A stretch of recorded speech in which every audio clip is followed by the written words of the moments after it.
BJP MLA మీద ఈనాడు ఒక ఘాటైనటువంటి కథనాన్ని ప్రొజెక్ట్ చేసింది. కాకపోతే ఈసారి ఒక బాధ్యత పాటించింది, ఆయన వివరణ కూడా తీసుకుంది.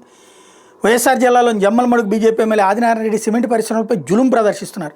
వాటికి అవసరమైన ముడిసరుకు సరఫరా రవాణాతో పాటు అక్కడ ఉత్పత్తి అయిన సిమెంట్కి సంబంధించిన రవాణా కాంట్రాక్టులన్నీ తనకే ఇవ్వాలంటూ డిమాండ్ చేస్తున్నారు. ఇప్పటికే యాజమాన్యం కొన్ని కాంట్రాక్టులు ఆయన అన్యాయులకే ఇచ్చినా అవి సరిపోవని మొత్తం అన్ని తమకే ఇవ్వాలంటూ తీవ్రస్థాయిలో ఒత్తిడి చేస్తున్నారు. అలా కుదరదన్నందుకు ఆ పరిశ్రమలకు ముడిసరుకు రవాణా కానివ్వకుండా ఆపేశారు. దీంతో ఇప్పటికే ఓ ప్లాంట్లో ఉత్పత్తి నిలిచిపోతే గురువారం నుంచి మరో ప్లాంట్ కూడా ఆగిపోయింది. వైఎస్ఆర్ జిల్లా జమ్మలమడుగు నియోజకవర్గ పరిధిలోని ఎర్రగొంట్ల చిలమకూరులో అల్ట్రాటెక్ సిమెంట్ పరిశ్రమ యూనిట్లోనే గతంలో ఇండియా సిమెంట్స్ యాజమాన్య ఆధీనంలో ఉండగా వీటిని అల్ట్రాటెక్ సంస్థ కొనుగోలు చేయగా డిసెంబర్ నుంచి ఆ సంస్థ ఆధీనంలోకి వెళ్ళింది.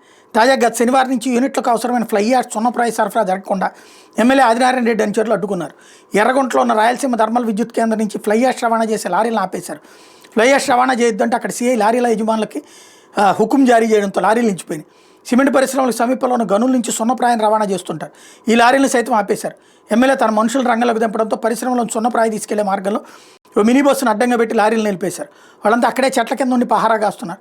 ఇలా 5 రోజులుగా ఫ్లై యాష్ సున్నప్రాయ సరఫరా ఆగిపోవడంతో చిలమకూరు ప్లాంట్లో సిమెంట్ ఉత్పత్తి నిలిచిపోయింది. ఎర్రగొంట్ల ప్లాంట్లో ఇప్పటివరకు ఉన్న ముడిసరుకుతో సిమెంట్ ఉత్పత్తి జరిగింది. తాజాగా అందులో కూడా మెటీరియల్ కొరత ఏర్పడడంతో గురువారం నుంచి ఆ యూనిట్లో కూడా ఉత్పత్తి నిలిచిపోయే పరిస్థితి ఏర్పడింది. ఎమ్మెల్యే గెలిచినప్పటి నుంచి ఆదినారాయణ రెడ్డి సిమెంట్ పరిశ్రమలో ఒత్తిడి తేవడం ఆరంభించారు. వాటికి చెందిన కాంట్రాక్టులను తనకే ఇవ్వాలని డిమాండ్ చేస్తున్నారు.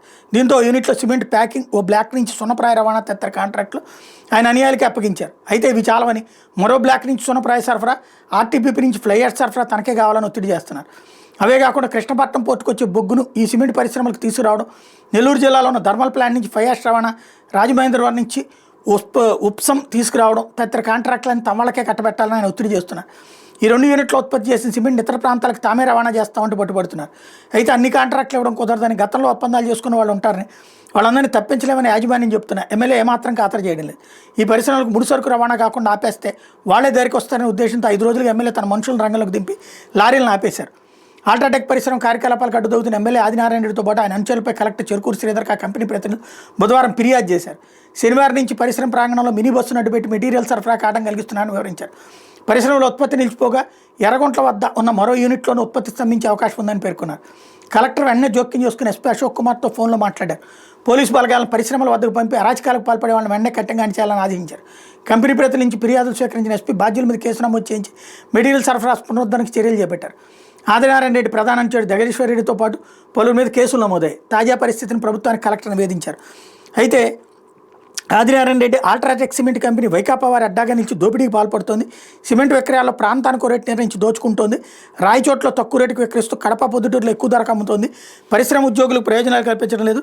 కార్మికులు మరణిస్తే వాళ్ళ కుటుంబాలను ఆదుకోవడం లేదు. సిఎస్ఆర్ కింద నిధులు వెచ్చించకపోయినా తప్పుడు లెక్కలు చూపించి మోసం చేస్తున్నారు. పాఠశాలను మూసేసింది. సిబ్బంది వైద్య ఆరోగ్య సేవలను విస్మరించింది. ప్రజలకు కాలుష్యాన్ని వ్యర్థాలతో నివారణ చర్యలు తీసుకోవడం లేదు. భూములు ఇచ్చిన వాళ్ళకి ప్రయోజనాలు కల్పించలేదు. కంపెనీ జరిపే పేలుల కారణంగా ప్రజలు ఇటు పగులు వస్తున్నాయి. ఇలా ఎన్నో తప్పులు కంపెనీ పాల్పడిందని చెప్పి ఒక మేకవన్న పులి లాంటి స్టేట్మెంట్ ఇచ్చారనమాట, తమ తప్పుల్ని కవర్ చేసుకోవడానికి. దానికి నువ్వు మెటీరియల్ ఆపడానికి ఏంటి సంబంధం? ఎంతకాలం నిద్రపోయారా ఇంతకుముందు ఆ ఫ్యాక్టరీలు నడిచినప్పుడు? అంటే పచ్చి దంద, పచ్చి దౌర్జన్యం, మహా అహంకారం. భారతీయ జనతా పార్టీకి అదుపు లేకుండా పోయింది ఆయన మీద. ఆయన ఏం తెలుగుదేశం పార్టీ కాదు కాబట్టి తెలుగుదేశం ఏం చేయలేకపోతుంది. వైఎస్ఆర్ కాంగ్రెస్ పార్టీ కాదు కాబట్టి వైసీపీ ఏం మాట్లాడదు. స్టేట్మెంట్లు, వార్తలు అయితే వేస్తుంది. ఇక్కడ భారతీయ జనతా పార్టీ తరఫున ఆయన కంట్రోల్ చేయలేకపోతున్నారు. ఎవరి చేతుల్లో లేకపోవడం, పాత రౌడీజం అలవాటు ఉండడం, ఫ్యాక్షనిజంతో అరాచకం చేస్తుండటం, చివరికి పరిశ్రమల్ని వెంటాడి వేధించేటటువంటి స్థితికి దిగజారితే ఏమనాలా?